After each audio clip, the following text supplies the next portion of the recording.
So I'm using my body a lot more, putting a lot more pressure on it, on the clay, than I did when I made a small bowl.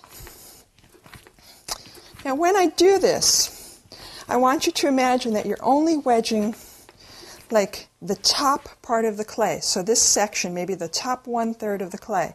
The rest of this is just kind of getting folded, and it's working.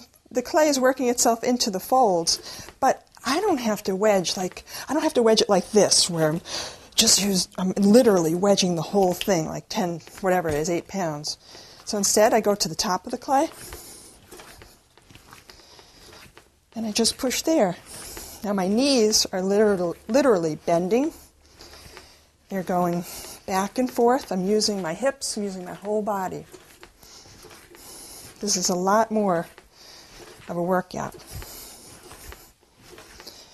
So once I think that I've done enough, I could ease up on the pressure. Kind of looks like a conch shell when you're doing it right. When you're first learning, though, it's not going to look like this.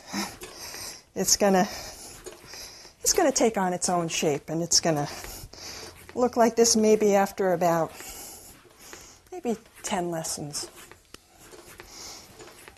Okay, so I'm going to lighten up. I'm going to start pulling the clay back on itself.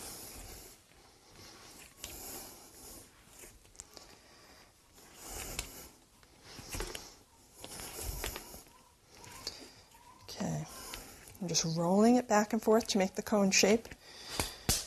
Bang it like that.